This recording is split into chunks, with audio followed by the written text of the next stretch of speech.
नमस्कार, आप देख रहे हैं एक न्यूज़ 24 और मैं हूं आपके साथ सपना।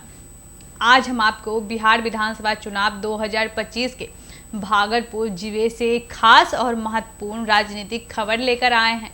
जी हां, बात कर रहे हैं जन स्वराज पार्टी के टिकट वितरण और इसके राजनीतिक और सामाजिक असर की।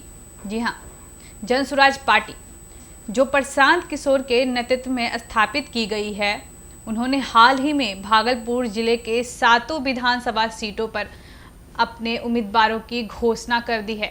जी हां, पार्टी ने शुरुआत में दावा किया था कि वह जाति और धर्म से ऊपर उठकर नई राजनीति करेंगे, लेकिन टिकट वितरण के बाद यह साफ हो गया है कि जातीय समीकरणों का इसमें महत्वपूर्ण योगदान रहा है।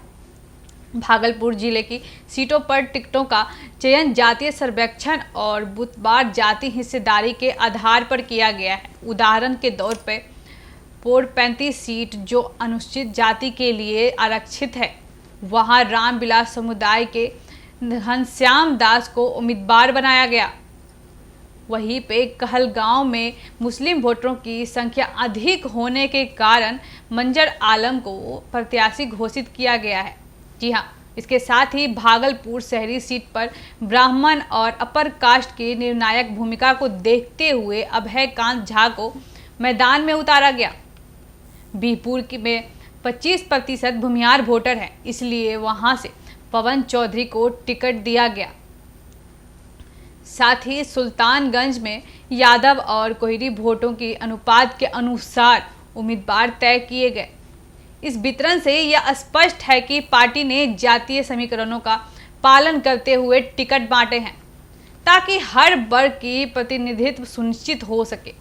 हालांकि नाथनगर और गोपालपुर विधानसभा क्षेत्रों में पार्टी ने कुछ सीटों पर जाति के प्रभाव को ध्यान में रखते हुए लेकिन पारंपरिक समीकरण से हटाकर उम्मीदवारों को चुना। गोपालपुर में कुशवाहा जाति के मक्केश्वर सिंह को टिकट मिला है। जी हाँ, इसके साथ ही नाथनगर में कुर्मी जाति के अभय राय को मैदान में उतारा गया। इससे यह संकेत मिलता है कि पार्टी ने केवल जातीय गणित तक सीमित नहीं रही और राजनीतिक पृष्ठभूमि, सामाजिक सक्रियता और उम्मीदवारों को लोकप्रियता का भी ध्यान में रखा। जन स्वराज के उम्मीदवारों ने अधिकांश का राजनीतिक या सामाजिक अनुभव रहा है। जी हाँ, इसके साथ ही पीर 35 में घनश्याम दास स्टेशन मास्टर से रिटायर हैं, उनकी पत्नी मुखिया है। कहलगांव में मंजर आलम खुद मुखिया है। नाथनगर में अजय राय वर्तमान में मुखिया है। जी हाँ, इसके साथ ही बीहपुर से पवन चौधरी पहले भाजपा में सक्रिय कार्यकर्ता रहे हैं। गोपालपुर के मक्केश्वर सिंह पूर्व मुखिया और उनका परिवार विभिन्न राजनीतिक पदों पर रहा है। इस उदाहरण से यह समझा जा सकता है कि पार्टी ने सिर्फ जाति या समुदाय को नहीं, बल्कि राजनीतिक और सामाजिक प्रभाव रखने वाले व्यक्तियों को प्राथमिकता दी है। पार्टी नेतृत्व का कहना है कि टिकट वितरण जिसकी जितनी हिस्सेदारी उसकी उतनी भागीदारी के आधार पर किया गया है। उनका मानना है कि इसका उद्देश्य समान प्रतिनिधित्व सुनिश्चित करना है और इसे नई राजनीति के रूप में देखा जाना चाहिए। वही विपक्ष ने इसे पारंपरिक जाति गणित का नया संस्करण बताया है। उनका कहना है कि पार्टी ने जातीय समीकरणों के आधार पर ही उम्मीदवार तय किए हैं, जिससे यह दावा की पार्टी जाति के ऊपर है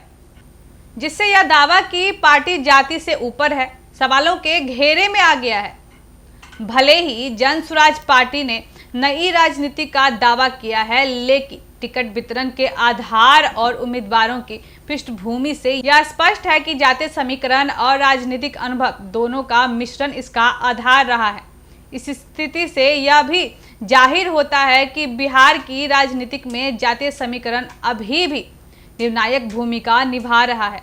जनता और राजनीतिक विशेषज्ञ इस बात पर नजर रखे हुए हैं कि इस चुनाव में जन स्वराज पार्टी की रणनीति कितना असर डालती है और क्या यह नया समीकरण उन्हें सफलता दिला पाएगी।